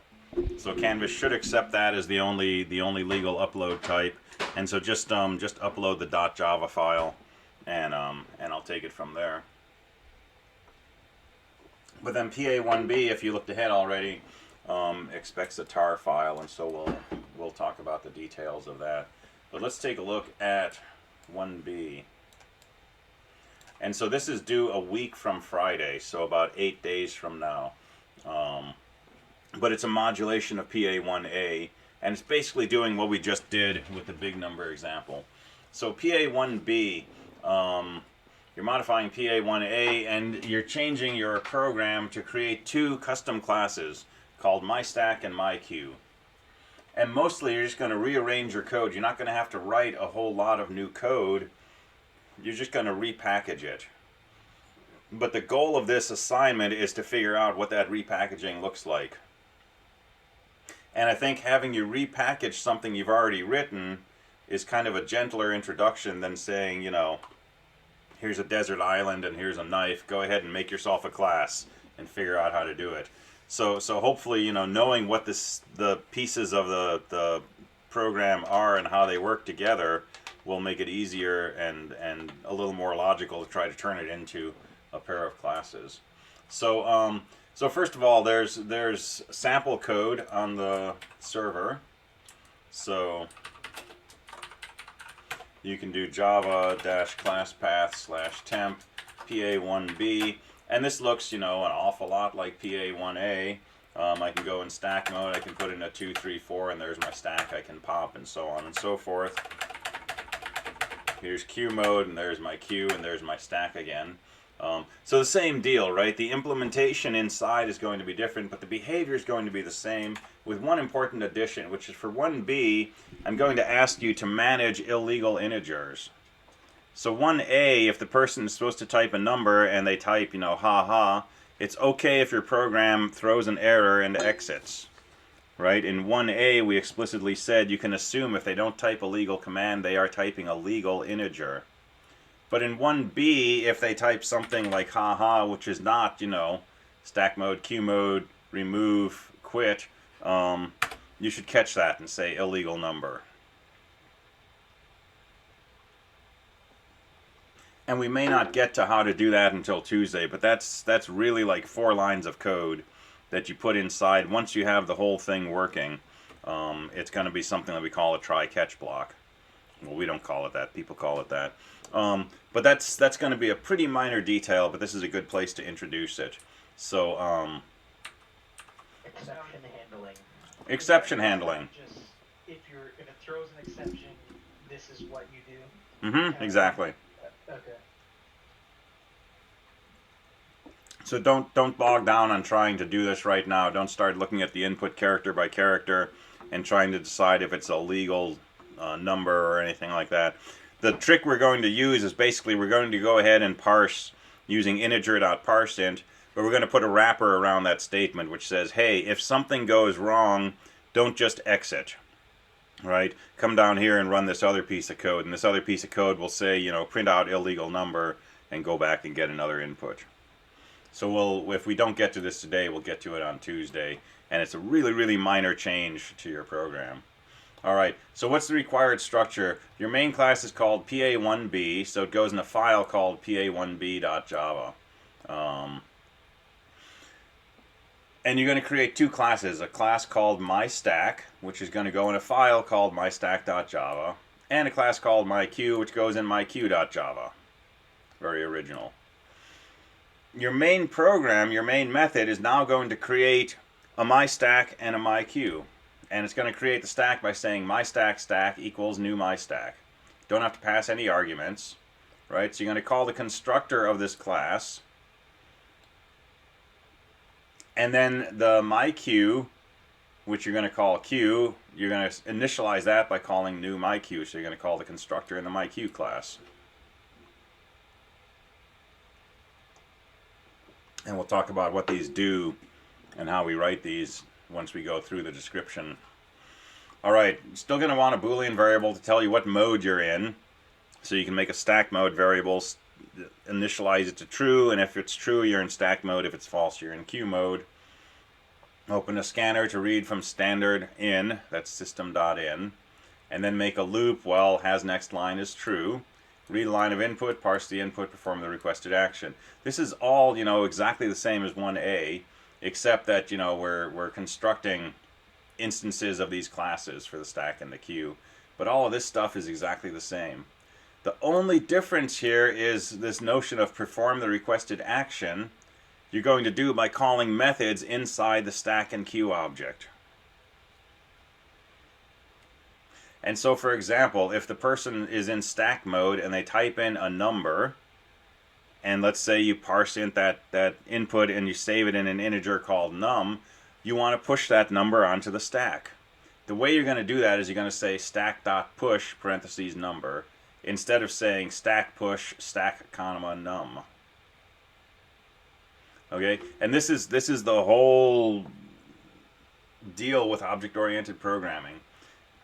Understanding this as opposed to that's the whole course, right? Once you've got that link and you start to settle in with it, you can do anything in Java, right? Then it's just learning more classes and more techniques and getting familiar with examples, and it becomes really, really fun. So the whole idea is, in 1A, we had a stack push function. We had to tell it what the stack was and what the number was to push.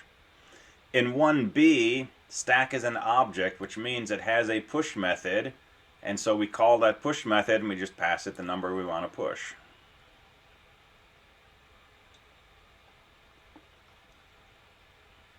So stack is an object. It contains data, which is the linked list, which stores the stack, and it contains code like the push method, or the pop method, or the isEmpty method.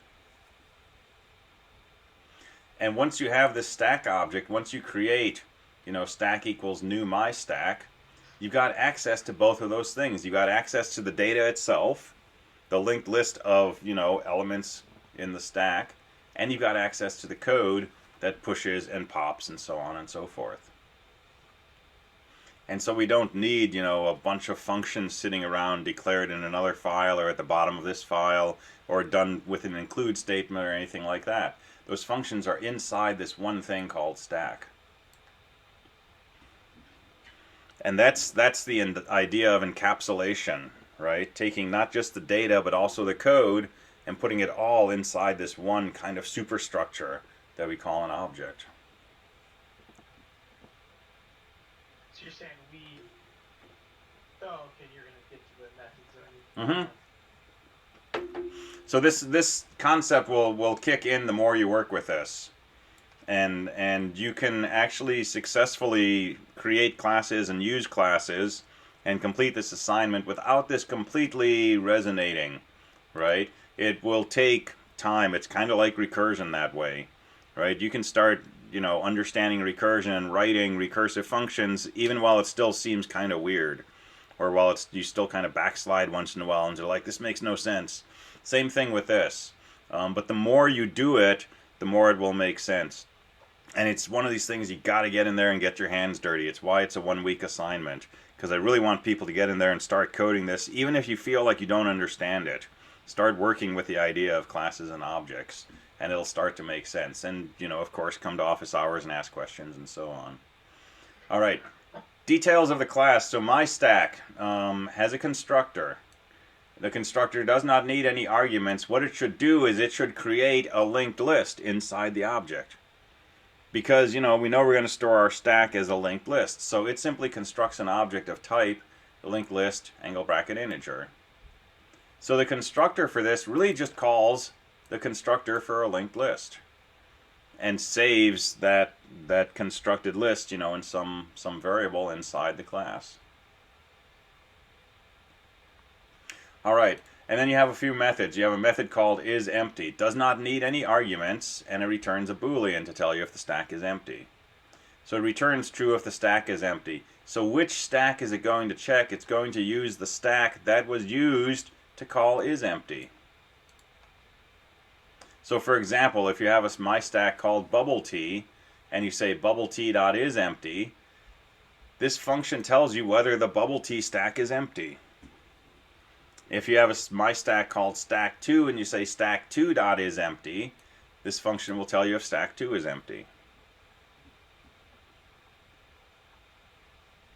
So how does this work? Well, inside the myStack class, you've got one variable that stores the linked list.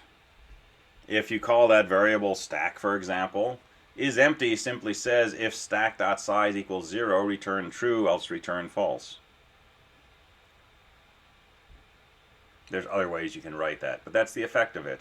You use the size method of the linked list object to see how many things are in your linked list. And if it's 0, the list is empty, you return true.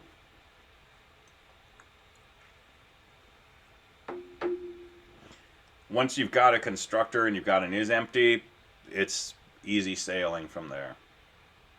Because it's just doing the same thing again and again. So what does pop do? Pop returns the top of the stack and takes it off the list. Well, how do you do that? Well, you have a variable in the class that represents the linked list, and the linked list has a remove method.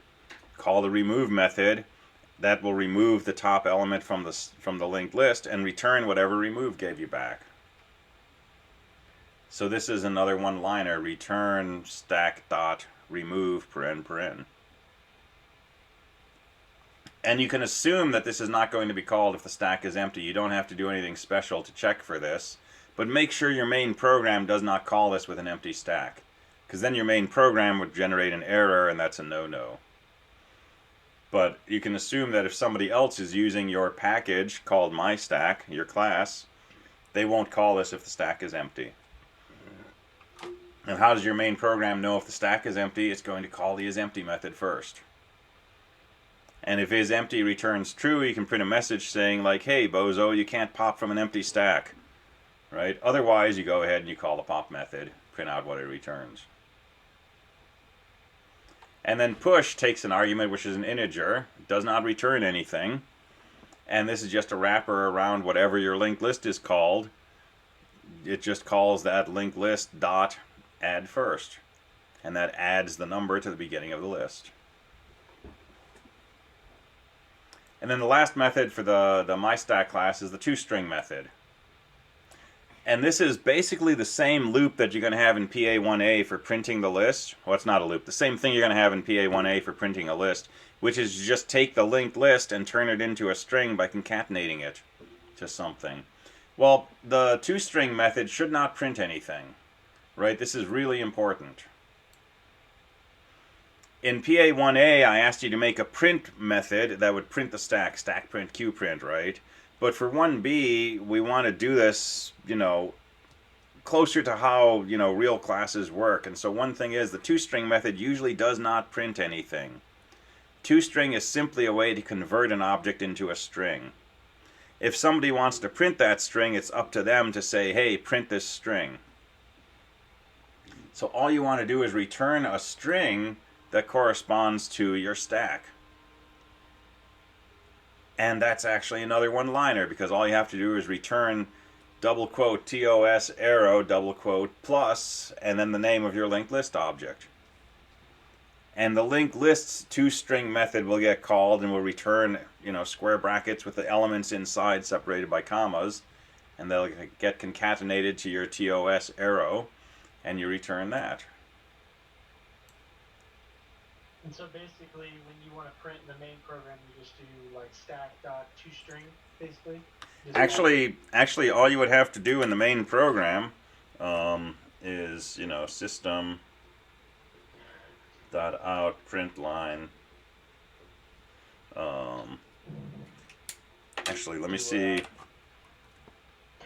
Do you have to stick an override modifier in front of the toString? No, or no. Is that optional? It's optional.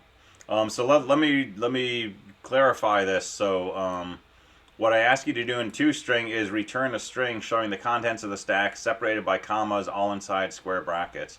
So toString should not return TOS arrow.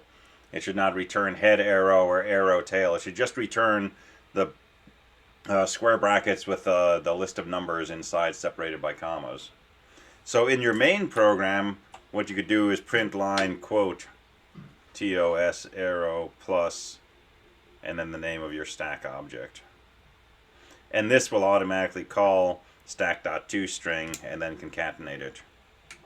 Gotcha. And if I actually said plus stack.toString paren does exactly the same thing. It's just a convenience that it'll automatically call it for us. That So had in not occurred to me until today, and I just during this lecture I went and researched, and most OO languages have some form of toString on the base object. yeah, which is super convenient. Right? So the toString method itself that you're going to write, that's going to call the linked list object's toString method. Or you could take quote quote plus the name of the linked list, and since you're concatenating to a string, even if it's an empty string, it'll call the toString method for you. So either way. All right, myQ, exactly the same thing, right? It's got a constructor which creates a linked list. That's going to be almost identical to your myStack constructor. IsEmpty is going to be identical. Remove is just going to be like pop, right? Insert, the only difference is you're inserting at the tail of the queue, so you want to use the add last method for your linked list instead of just add, which adds to the beginning, or add first. And then toString is going to be exactly the same. All right, submission. You want to turn this all into a tar file and upload that to Canvas. So PA1A, you upload a .java file. PA1B, you upload a tar file. And so tar files from 224 work like this. Tar CVF, the name of the tar file you want to create, followed by the name of the files you want to put in the tar archive. And this argument is really, really important. If you forget this, whatever you happen to put here gets destroyed.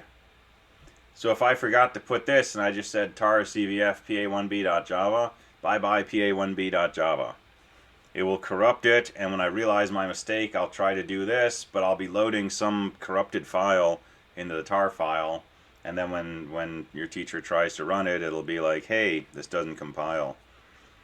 So really, really important that you have this argument here. But of course, you're hopefully doing backups, or maybe even Git or something like that. So if something happens and one of your files gets munged, hopefully you have a way to go back and recover it, other than rewriting it all from scratch. But this is a command you can use verbatim for this assignment, right? Because I've given you the exact names of the 3 pieces of your file: pa1b.java, mystack.java, myq.java. But in general, when you're writing the future programming assignments, you get to choose the file names and how you break things up and so on. This would be whatever pieces you want to go into the tar file. This is the name of the tar file. Tar is the command. CVF says create this archive.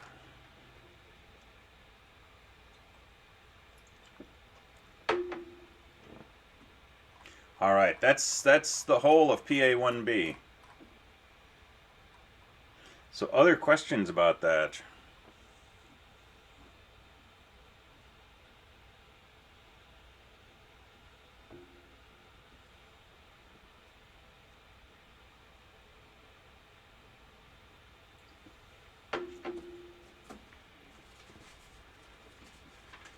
All right, cool. So my suggestions on this, I mean, I won't make the usual suggestion of start early, because you know that one. But give yourself time to work on this. And when it feels like it's clicking, push forward. And when it starts to feel all muddled up and you're not sure what goes where, and you're thinking about, ripping everything apart and starting over, take a break, right? Go take a walk, or find a dog to play with, or do physics or something, and let that part of your brain gel. This seriously takes, some rewiring of our brains, especially if you've been programming for a while and you haven't done objects before. It takes some getting used to. And there's parts of your brain that will typically resist this. And we'll keep trying to do things in the style of C, right? We'll keep wanting to pass arguments to methods when you really don't need to and you don't want to. And so it's, again, kind of like recursion. You work on it for a while, you back off a little bit, and maybe the next day you wake up and it's like, wait a minute, I think I get it. And then you go and you hit it a little more, and it is super worth the effort, because once you can think about things in terms of classes and objects, the whole world is open to you, right? And Java and all these other object-oriented languages are filled with classes that do all kinds of amazing things. There's classes for hash maps and hash tables, linked lists, making network connections. There's a class called URL. We'll see an example of creating a web browser in about 20 lines of Java later on by using this URL class, which has all the goodies inside that you need to basically make a connection to a web server, pull down a page, display it, interact with it, and so on and so forth. So very powerful way to go about programming, and it really kind of emphasizes code reuse while also emphasizing code safety. So there's these ideas of hiding some parts of the system from the user, and this works in our favor. It took me a long time to really get it. Like, I tried learning it a year and a half ago, and it didn't really start to make sense until like CSE223. Okay, interesting. So it's something that definitely does have to sit in your head. Yeah. And a long time ago, I started playing around with Visual Basic back when 3.0 was the latest version. And Basic is a language that people sort of make fun of because it's the language that everybody learned at first. But Visual Basic was an object-oriented version of Basic, and it was so amazing. And it was all graphical. I was using a GUI to interact with it, and you could just drag and drop, and you could make widgets, in like 5 seconds, and things would pop up on your screen and so on. And I didn't realize that I was doing object-oriented programming. It was just it was just the way that this peculiar language called VB happened to work. And then when I sat down and started trying to do Java, I didn't really understand objects for a while, but I was still able to work with them. And so don't worry, if people tell you it took them a year to really make the connection. Like I say, with recursion, you can write recursive code and be successful at that, but still kind of like, sort of squint your eyes up a little bit when you look at your code and you see it running and it's working, and say like, I'm not sure how that's happening, That's okay. That does not stop you from being able to write recursive code. Well, same thing with objects, right? And the goal in this course is, by the time we get to the end of the course, hopefully you'll have a pretty good comfort level with the idea of objects and classes and object-oriented programming. But it's something that develops over time. And with an imperfect understanding of it, you can still complete PA1B and have it come out, perfectly the way you want it to. And that will actually help with understanding what's going on. So in thinking about this course over break, I decided that, I spend a lot of 222 writing code and then talking about it. And there's some value in that. But for 223, I really want you to be the ones writing code. And so, I'm bringing back ODPs. We're doing 2 large programming assignments in the first 2 weeks. And that's, with an eye towards this notion of, I want you to be getting your hands dirty and writing this stuff, because that's really going to be the fastest way for you to keep figuring it out. And we got, office hours and time in class, and I may do some open labs somewhere along the way where we take a class day and just sort of leave it for people to come in and talk about their code. Haven't decided that yet. So we got some time. But go ahead and finish up 1A first, right? Get that together, and then hop into 1B.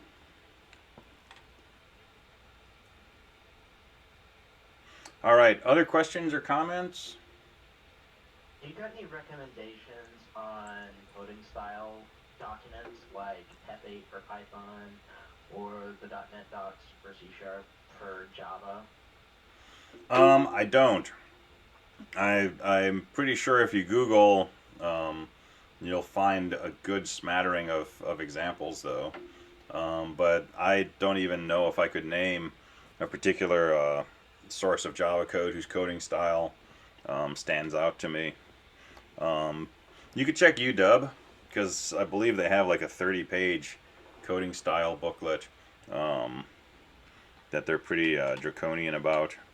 So you could check for that.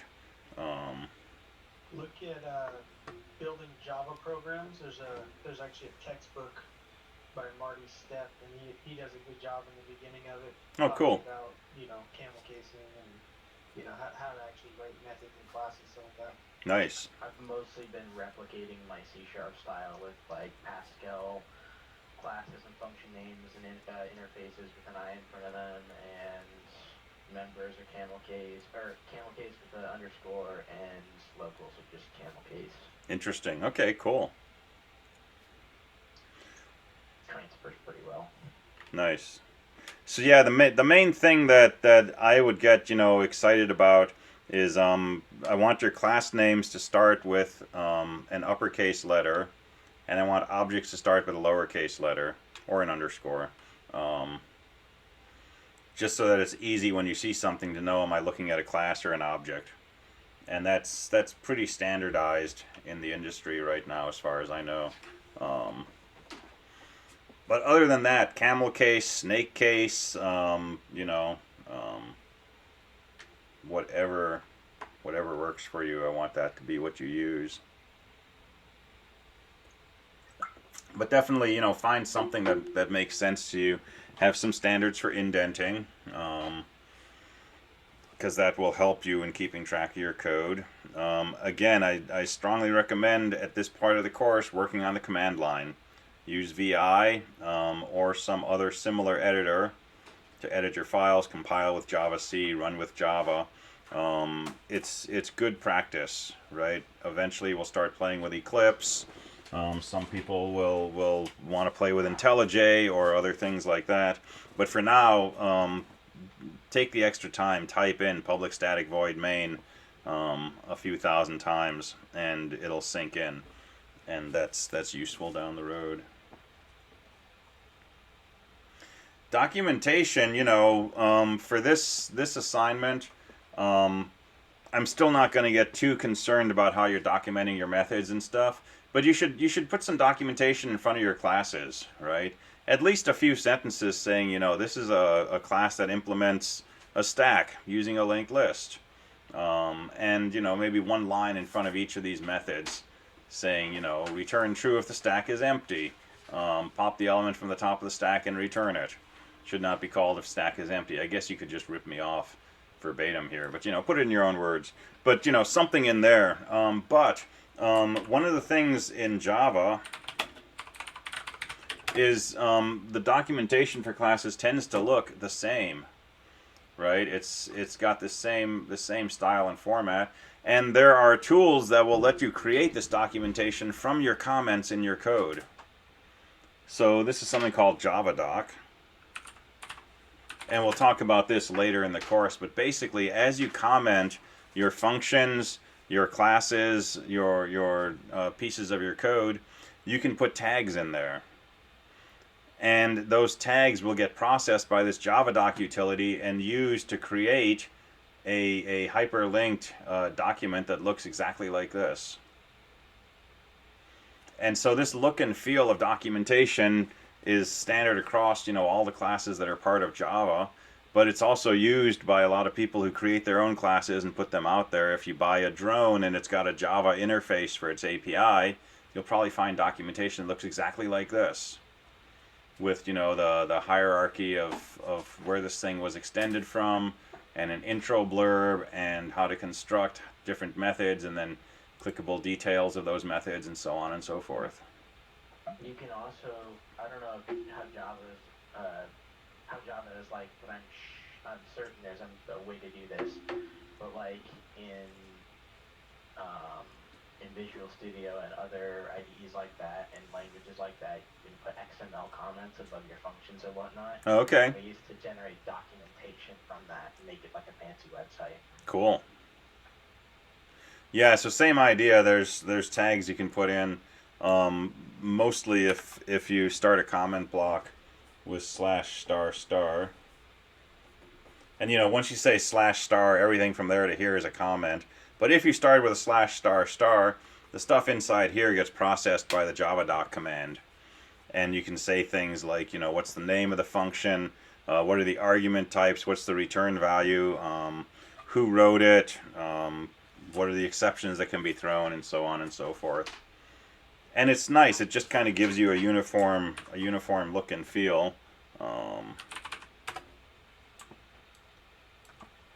And let me see if I can find mine.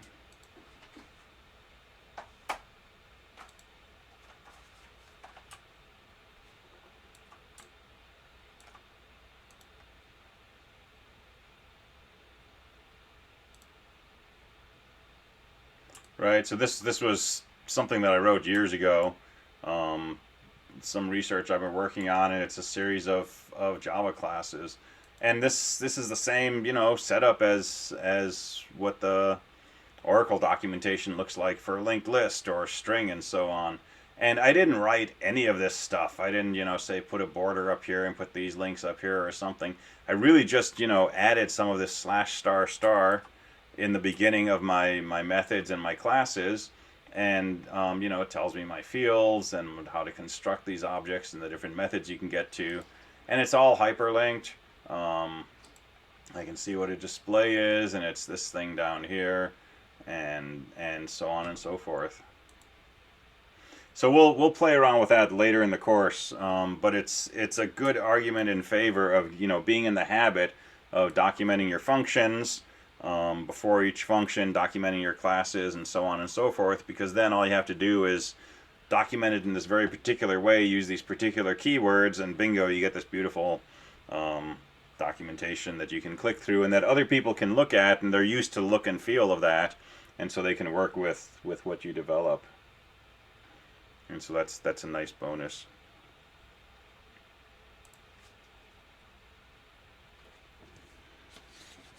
All right. So my plans for next lecture will be to do some wrap-up discussion on PA1A, take questions on 1B. I'll probably post another ODP Monday, and so we'll talk about that Tuesday. And then I want to talk about this try-catch business for dealing with exceptions when you try to parse an integer. And then we're just going to start digging deeper into some of the concepts around object-oriented programming. We'll talk a little more about this whole private-public business and how we can use that, and we'll talk about things called accessors and mutators, which is a way to control access to variables inside your class. And we'll go on from there.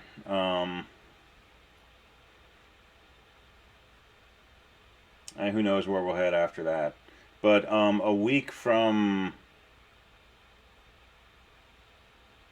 Yeah, I don't know. Sometime next week or the week after I'll post PA3. But I got to write it first. But worry about PA1A and B for now. That's plenty.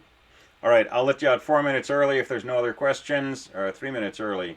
I'll say have a great afternoon. Come by office hours tomorrow. I got an hour and a half of office, I think 7:30 to 9. If you've got questions, hop in and we can screen share and look at code and so on. Otherwise, have a fantastic weekend. I got Friday hours too. Have a good weekend, and I will see everybody next time. Thanks. Have a great day. Thanks, you too.